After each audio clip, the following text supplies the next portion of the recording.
A gente canta uma... Hoje você é membro da Nova. Há quanto tempo você está na Nova? Só para a gente voltar aqui, mas só para contextualizar em algo que eu vou dizer para você. Nova Igreja, para quem não conhece, eu falei Nova aqui, a gente está mais acostumado, eu, você, Gabriel Teixeira, é a Nova Igreja na Barra da Tijuca, pastor Maurício Fragari. Você é membro da Nova há quanto tempo? Eu fiz o meu curso de noivos na Nova, a gente já fez também o curso de paz, né, na Nova, isso logo no que a gente começou na igreja. Então tem 4 anos. 4 anos, vou fazer 4 anos agora de casado, então tem mais ou menos esse tempo que a gente está na Nova. Você mora em Niterói, mas a sua igreja é na Barra. A gente mora em Niterói, mas vem para a Nova para poder congregar aqui. Por que eu estou dizendo isso para você? Porque na Nova a gente canta uma música que Deus transforma o mal em bem.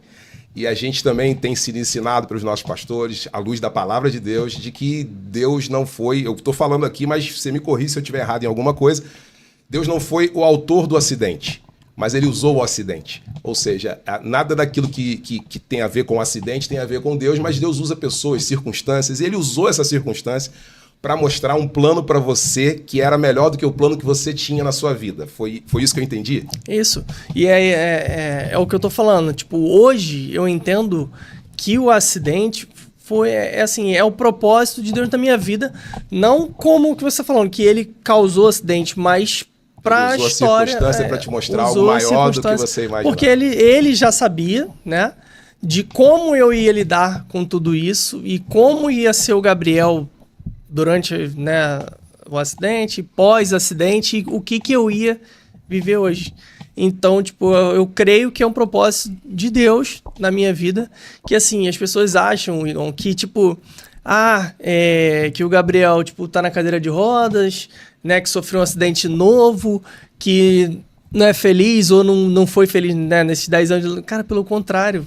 Pelo contrário. E as pessoas não entendem, Igão. As pessoas não entendem. Elas vão ver hoje aqui, na prática. Já fui questionado em lugares, assim, tipo no shopping. Às vezes com uns amigos meus, eu comendo, assim, brincando, rindo. Aí uma senhora veio conversar comigo e falou, cara, pô, desculpa te abordar, mas eu tô vendo você ali sorridente, feliz e tal, e você é um menino novo, bonito, sentado na cadeira de rodas, como é que pode? Eu falei, entendeu? As pessoas não entendem. Eu falei, Jesus, é Jesus, é o brilho, exatamente. E aí eu acho que esse é o propósito de Deus, da minha vida mesmo, eu nessa circunstância, sentado numa cadeira, transbordar o brilho do Espírito Santo na minha vida. Isso é tão maravilhoso, porque a gente costuma verbalizar, o cristão costuma verbalizar, né? Que Jesus é a razão do nosso sorriso.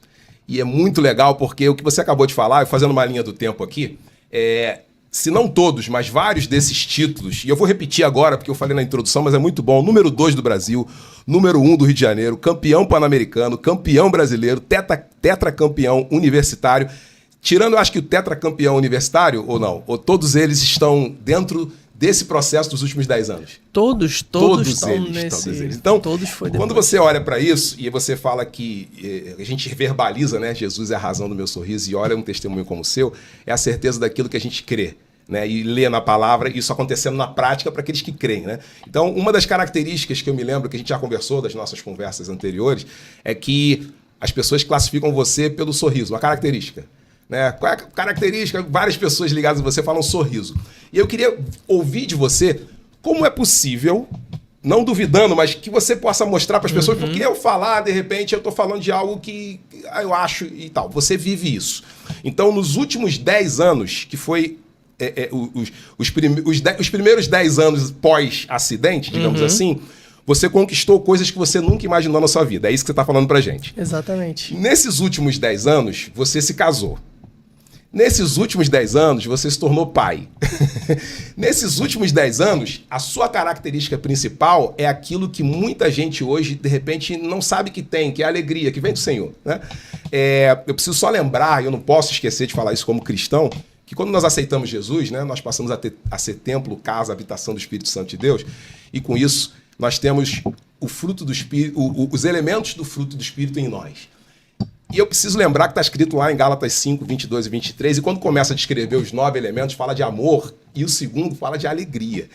E eu também vejo em você uma pessoa que está sempre feliz, está sempre sorrindo. Tá? Por exemplo, eu fiz um convite para você para vir para esse podcast junto com o Gabriel. E você de prontidão, cara, já tô animado, cara, quando é que é? Conta comigo. Agenda e tal, conta comigo. Você tem um sorriso, uma animação que é verdadeira, que contagia, que é aquilo que a gente conhece, que vem de dentro para fora, que é Jesus, né? Jesus é isso, ele transforma a gente internamente para que isso transborde para a vida de outras pessoas. O que você diria agora? A gente vai ter mais conversa, com certeza, está só começando, mas o que você diria agora para alguém que está assistindo esse podcast, ou está ouvindo ou está assistindo no YouTube, que de repente está com alguma situação adversa na vida, que tem alguma dificuldade, você está mostrando aí uma situação que poderia... É aquilo que a gente chama de... Tinha tudo para dar errado, mas deu tudo certo. E foi Jesus que entrou. Jesus entrou em cena, mudou a sua história.